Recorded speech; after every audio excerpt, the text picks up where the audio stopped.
let me say a few things about how to build a monopoly. And I think one of the sort of very counterintuitive ideas that comes out of this monopoly thread is that you want to go after small markets. If you're a startup, you want to get to monopoly. You're starting a new company, you want to get to monopoly. Monopoly is you have a large share of a market. How do you get to a large share of a market? You start with a really small market and you take over that whole market, and then over time you find ways to expand that market in concentric circles.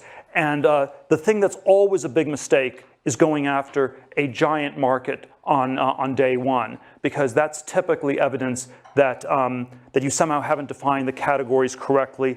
It normally means that there's going to be too much competition in one way or another. And so I think almost all the successful companies in Silicon Valley had some model of starting with small markets and expanding. And if you take Amazon, you start with just a bookstore. We have all the books in the world, so it's a better bookstore than anybody else has in the world when it starts in the 90s. It's online. There's things you can do you can't do before, and then you gradually expand into all sorts of different forms of e-commerce and other things beyond that. eBay.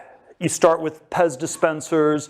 You move on to Beanie Babies, and eventually it's all these different auctions for all these sorts of different goods. And what's very counterintuitive about many of these companies is they often start with markets that are so small that people don't think that they're valuable at all when you get started.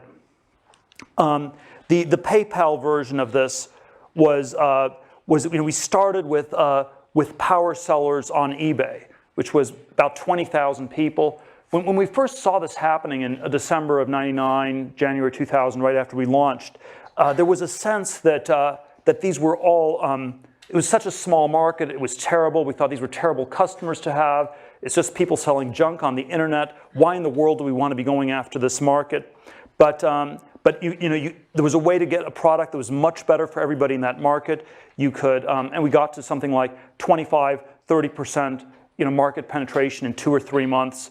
And you got some lock-in, you got brand recognition, and you're able to build the business from there. So I always think these very small markets are quite underrated.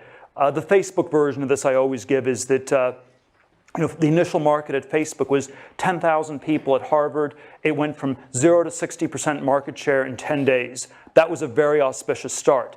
The way this gets analyzed in business schools is always, that's ridiculous. It's such a small market, it can't have any value at all. And so I think the business school analysis of Facebook early on, or of PayPal early on, or of eBay early on, is that the markets were perhaps so small as to have almost no value. And they would have had little value had they stayed small, but it turned out there were ways to then grow them concentrically, and that's what made them so valuable.